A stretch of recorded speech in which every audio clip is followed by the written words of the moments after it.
You fall asleep in your village after a long, exhausting day. The compound is quiet. Children are tucked in. The only sound is the wind brushing against zinc roofs. Then suddenly, gunshots. Not far away, not warning shots, but close enough to make your heart race. In that instant, you are forced to decide.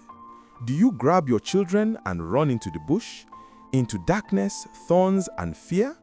Or do you stay where you are, kneel on the floor, and pray the gunmen don't choose your house? Now imagine that same night in another village. Women are dragged from their homes after midnight. Some clutch their children, some resist. Those who refuse to go are shot. And here is the detail that breaks your heart. This community had already paid ransom once. They believed the terror had ended. This is not fiction. This is not exaggeration.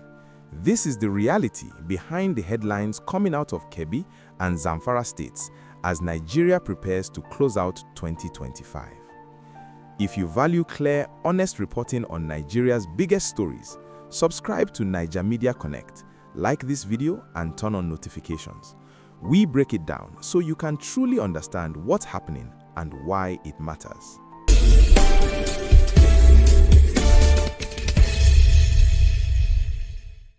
As 2025 draws to a close, northwest Nigeria is still trapped in a cycle of fear that communities hoped was behind them.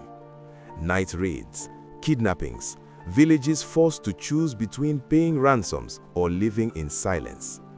Despite repeated security assurances, violence continues, sometimes striking places that thought they were finally safe. On Tuesday, December 30, 2025, two separate attacks confirmed that reality once again. Different states, different methods, same suffering. Let's begin with Kebbi State, where calm turned into chaos overnight. The attacks took place in Shanga local government area of Kebbi State, affecting three villages, Kaiwa, Galawu, and Gibe. These were not communities living under constant siege. Life there was difficult but familiar and predictable, until that night. Residents say the gunmen arrived without warning. There were no negotiations, no announcements, just gunfire. Shots were fired randomly, creating confusion and terror. People didn't stop to ask questions. Parents grabbed children, neighbors lifted the elderly, everyone ran. Some fled to nearby communities, others vanished into surrounding bushes, hiding until morning and hoping the attackers would leave. One resident summed up the atmosphere simply: "This kind of violence is something we haven't seen here in many years." That sentence tells you everything. This was not routine insecurity. This was a shock that shattered the sense of safety. In the hours after the attack, no one had a clear picture of what had happened. People were scattered, families were separated, phone lines were silent. In moments like this, fear grows faster than facts. Later, the Kebbi State Police Command confirmed the casualties. According to police spokesperson SP Basir Usman, 7 people were killed during the attack. One additional victim later died while receiving treatment. One injured victim was said to be responding to treatment. Police stated that security operations were ongoing with increased patrols and surveillance across the affected areas. But for residents, those assurances came after lives were already lost. The real harm goes beyond the death toll. Once a village is attacked, something changes permanently. People begin to wonder, can we ever sleep peacefully again? Will they return tomorrow night? Should we abandon our homes entirely? Fear doesn't leave when gunmen leave, it stays. And while Kebbi was mourning its dead, Zamfara State was facing a familiar. The second incident occurred in Sabonle village, located in Wonke district, Gusau local government area of Zamfara State. The time was around 1 a.m., the most vulnerable hour of the night. According to a resident, Ibrahim Garba, the attackers arrived on motorcycles. They moved from house to house. This was deliberate. Their target was clear: women. Some women resisted being taken into the forest. They refused to leave their homes.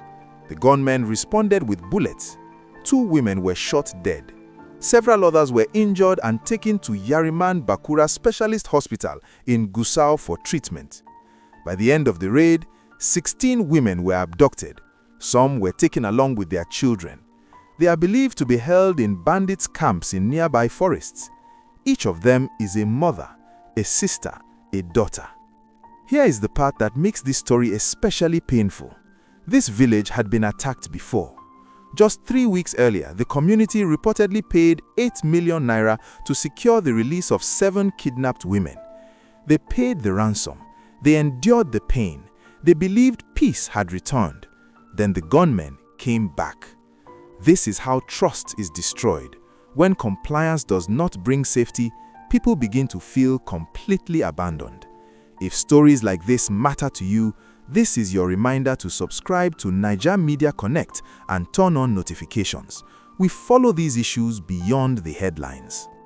At the time of these reports, the police spokesperson in Zamfara was not immediately reachable for comment. For families with loved ones missing, every hour without information feels unbearable. Silence creates space for fear and rumors. Let me pause here and ask you directly.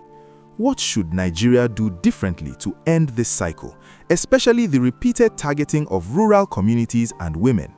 Drop your thoughts in the comments. Your voice matters here. These events are not isolated. They reveal deeper patterns. Kebbi and Zamfara sit within a region plagued with difficult terrain, weak rural policing, and armed groups that move freely. When attacks happen around the same time in different locations, it shows either coordination or criminals exploiting vulnerability. Either way, civilians pay the price. Kebbi experienced displacement and panic. Zamfara faced abduction and ransom pressure. Different strategies, same outcome: fear and control. When villages empty, farming stops, markets collapse, children drop out of school. The impact lasts long after the gunfire ends. Families pay ransoms to save lives, but payment can also invite repeat attacks. Sabonle is a painful example of that trap. Abducting women breaks communities faster. It creates urgency, pressure, and long-lasting trauma. Security statements matter, but results matter more. People want to see arrests, rescues, protection after attacks. Without that, confidence fades. This is not distant news. When farmers flee, food supply suffers. When markets close, prices rise. When trust collapses, anger grows. Insecurity in rural Nigeria eventually reaches everyone. Real solutions require permanent rural security presence, strong community intelligence, faster emergency response, protection after ransom incidents, and accountability when attacks repeat. Will displaced families from Kaiwa, Galawu, and Gibe return home safely? Will the 16 women abducted in Sabonle come back alive? Nigeria owes these families more than sympathy.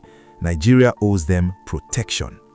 If this breakdown helped you understand what's really happening, share this video, subscribe to Naija Media Connect, and turn on notifications so you never miss critical updates. Staying informed is how accountability begins. Thank you for watching.